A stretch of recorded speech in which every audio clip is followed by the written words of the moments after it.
அதிகமாக போயிட்டு இருக்குது. அதாவது ஒரு நாளைக்கு ஒரு சின்ன கணக்கு சொல்றேன், ஒரு நாளைக்கு 1,00,000 குவார்டர் விற்கிறது.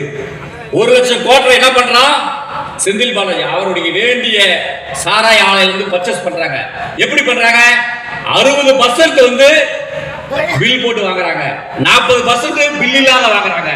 அந்த பில் இல்லாத வாங்குற சரக்கு எப்ப விற்குது?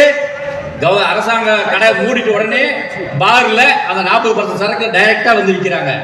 அதாவது ஒரு குவார்டர் 130 ரூபான்னு வச்சுக்காங்க. எவ்வளவு தெரியல 130 ரூபான்னு வச்சுக்காங்க.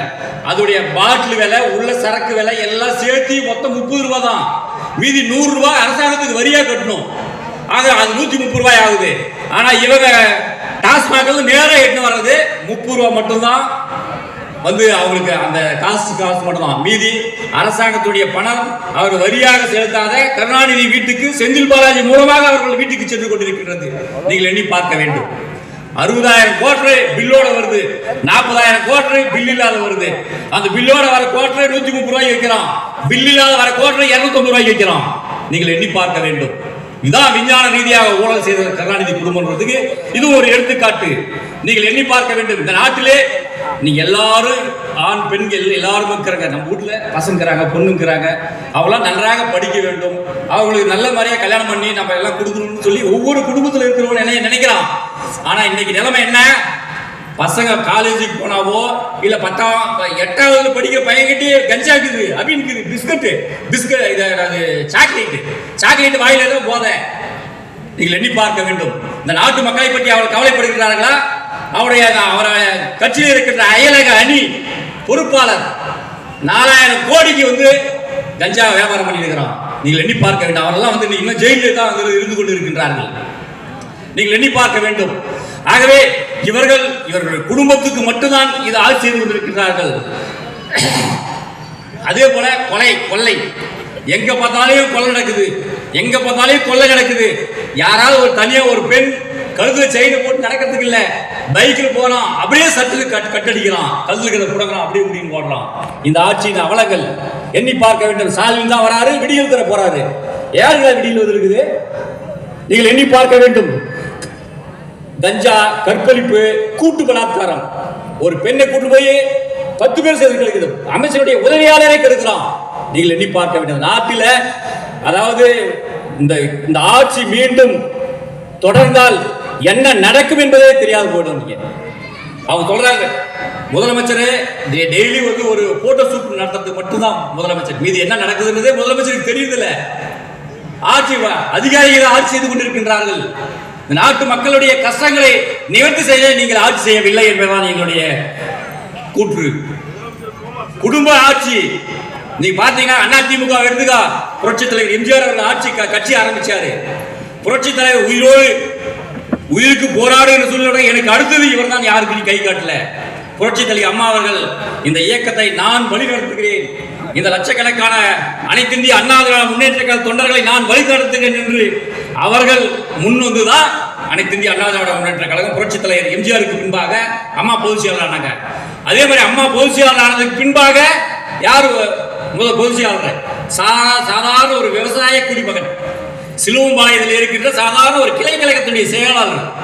அவர் தான் இந்த நாட்டினுடைய முதலமைச்சர், அனைத்து இந்திய அண்ணா திராவிட முன்னேற்ற கழகத்துக்கு பொதுச் செயலாளர். ஆனா உங்க குடும்பம் யாரு? கருணாநிதி தலைவர், அவன் மகன் தலைவர், அவன் பேரன் இப்ப தலைவர், அவன் கொள்ளு பேரன், என்ன அவன் பேரு? கொள்ளு பேரன் ஸ்டாலின், உதயநிதி பையன், அவன் வந்து இன்பநிதி துன்பநிதி எல்லாம் அந்த நாட்டை வந்து சூறையாடுறதுக்கு வந்துட்டு. இப்ப நீங்கள் எண்ணி பார்க்க வேண்டும். அதே போல அத்தியாவசிய பொருள்கள் நீங்க பாத்தீங்கன்னா, அத்தியாவசிய பொருள்கள் ஒரு எடப்பாடியார் ஆட்சி காலத்துல ஒரு சிப்ப அரிசி 850 ரூபாய்க்கு வித்துச்சு. நல்லா கேட்டுக்காங்கம்மா, நீங்க தாய்மார்கள் நிறைய வந்துருக்கிறீங்க. ஒரு சிப்ப அரிசி வாங்கினா 850 ரூபாய், இன்னைக்கு 1850 ரூபாய். அப்ப எத்தனை மடங்கு உயர்ந்திருக்குது? 4 ஆண்டு காலத்துல எத்தனை மடங்கு உயர்ந்திருக்குது? பருப்பு விலை என்ன, எண்ணெய் விலை என்ன, கொத்தமல்லி விலை என்ன, காய்கறி விலை என்ன, எல்லாமே உயர்ந்து விட்டது. உங்க ஆட்சி காலத்தில் உயரலையான்னு ஒரு கேள்வி கேட்கலாம். எங்க ஆட்சி காலத்துல சூழ்நிலை தகுந்த மாதிரி நாங்களும் வந்து அந்த வியாபாரிகளை ஒரு ஆட்சி இருக்கிறதுனால ஒரு கட்டுப்பாட்டுக்குள் வைத்திருக்க வேண்டும், விலைவாசியை ஒரு கட்டுப்பாட்டுக்குள் வைத்திருக்க வேண்டும். அப்போதுதான் மக்களுக்கு போய் சேருகின்ற அந்த பொருள் நியாயமாக போய் சேரும். அதே போல நீங்க பாத்தீங்கன்னா கட்டுமான பொருட்கள் நீங்கள் எண்ணி பார்க்க வேண்டாம். அம்மா ஆட்சி காலத்துல என்ன சொன்னாங்க, அம்மா வந்து சிமெண்ட் 190 ரூபாய்க்கு சிமெண்ட் கொடுத்தாங்க கவர்மெண்ட்லயே. ஆனா இன்னைக்கு என்ன நிலைமை, 470 ரூபாய் சிமெண்ட், 470 ரூபாய். ஒரே போன மாசம் 30ஆம் தேதிக்கு முன்னாடி 400 ரூபாய் இருந்தது, இன்னைக்கு 70 ரூபாய். ஒரு மூட்டைக்கு 70 ரூபாய் ஏற்றிக்கிறாங்க. நீங்கள் எண்ணி பார்க்க வேண்டும். அவங்க கிட்ட பணம் வாங்கிட்டு போங்க. கம்பிக்கு இருக்குல்ல, கம்பி கம்பெனியில அவங்க பணம் வாங்கிக்கலாம், சிமெண்ட் கம்பியில பணம் வாங்கிக்கலாம். இன்னும் 10 மாச காலம் இருக்குது. 10 மாத காலத்துக்கு நாங்க முதலமைச்சர், மாற்று கருத்து இல்லை. அதனால எல்லா கம்பெனிகாரங்களையும் மிரட்டி பணத்தை வாங்குறாங்க. நீங்கள் எண்ணி பார்க்க வேண்டும். நாட்டு மக்களை பற்றி அவர்களுக்கு எப்போதுமே கவலை இல்லை. ஆக இந்த நிலை மாற வேண்டும். நீங்க இன்னொன்னு சொல்றாங்க, நீட்டு நாங்க வந்து ஆட்சிக்கு வந்த உடனே நீட்டை வந்து ஒரே கையெழுத்து நீட்டை ஒழிச்சிருன்னு சொன்னாங்க. ஏன் ஒழிக்கல? அவன் கேட்கறான், எடப்பாடியாரையும் கொஞ்சம் வர சொல்ல டெல்லிக்கு பாருங்க. அப்ப என்ன கொடுக்குறதுக்கு நீங்க வந்து முதலமைச்சராகிற கையிலாகல விட்டுட்டு போ, நாங்க பாத்துக்கிறோங்க. புரட்சி தமிழர் அண்ணன் எடப்பாடியார் என்ன பண்ணாரு, நீ நீட்டுன்னு சொல்லி கத்தி படிக்கின்ற மாணவர்களை திசை திருப்பி அவங்களை படிக்கூடாது நீங்க தடுக்கிறீங்க. ஆனா மரியாதைக்குரிய அண்ணன் எடப்பாடியார் அவர்கள் என்ன சொன்னாரு, 7.5 கொடுத்தாரு. 7.5 கொடுத்ததன் அடிப்படையிலே அரசு பள்ளியிலே படிக்கின்ற மாணவர்களுக்கு 7.5% கொடுத்தார். அதன் வாயிலாக வருடத்திற்கு 523-25 பிள்ளைகள் நம்ம அரசு பள்ளியிலே படிக்கின்ற பிள்ளைகள் மருத்துவராக கொண்டிருக்கின்றார்கள்.